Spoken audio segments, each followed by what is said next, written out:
Salut à tous, eh bien on se retrouve aujourd'hui pour une petite présentation du lamellé collé qu'on utilise chez Skilla. Donc nous utilisons deux bois, d'abord de l'iroko, c'est le bois le plus sombre ici, et du frêne, c'est le bois qui est plus clair. L'iroko c'est un bois africain qui est traçable, et le frêne c'est un bois européen qui lui ne présente pas de problème particulier au niveau écologique. C'est un bois qui est assez facile à trouver et qui présente des caractéristiques mécaniques tout à fait remarquables. En effet, le frêne, c'est un bois de construction navale depuis toujours en Europe. On n'a pas attendu la découverte des Indes pour faire de beaux bateaux et pour aller sur l'eau. Les Européens connaissaient parfaitement les bois et l'usage qu'on pouvait en faire en milieu marin. C'est pour ça que depuis toujours, le frêne sert à faire certaines pièces particulières sur les bateaux, et en particulier les outils.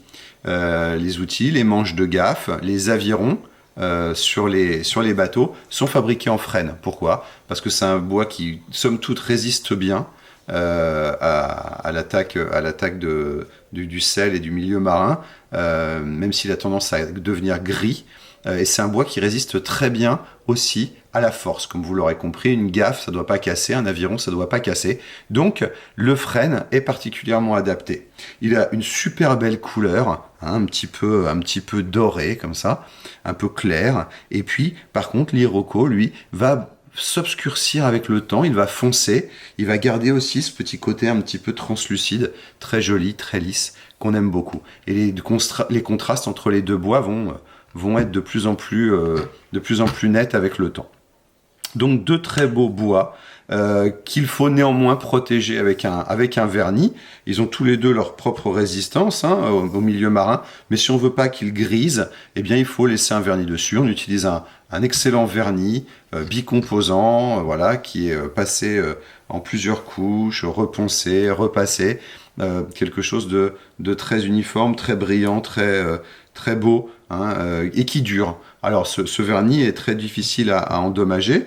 Des chocs pourront le remarquer. Il est légèrement souple. On utilise aussi des assouplissants qui permettent de le rendre un tout petit peu plus élastique. Et donc il reprend sa forme parfois un peu après les impacts.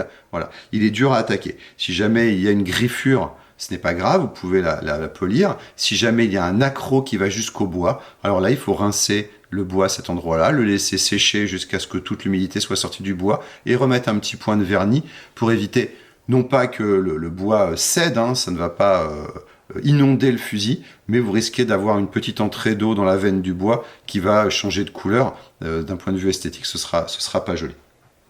Voilà pour ce bois et pour notre lamellé collé. Ça, c'est le propos général. Sur ce fusil Tuna que nous avons ici, eh bien, le bois, il a une autre particularité, c'est que le lamellé collé est asymétrique. C'est-à-dire qu'en fait, toutes les lames que vous voyez ici, au niveau de l'arrière du fusil, ont été affinées en machine et elles sont lamellées collées jusqu'à la tête du fusil, de telle sorte que toutes les lames font toute la longueur du fusil. Alors ça, c'est quelque chose qui, je ne crois pas que ça ait déjà été vu. C'est exceptionnel dans le monde de la chasse sous-marine. C'est un lamellé collé asymétrique. Voilà, ça demande énormément de travail.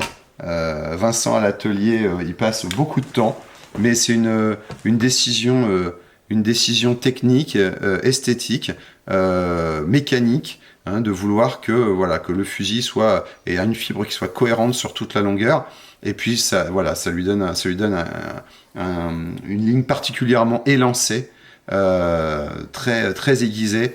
Nous on aime beaucoup. Voilà, c'est la petite particularité, une des particularités de ce SKL Tuna.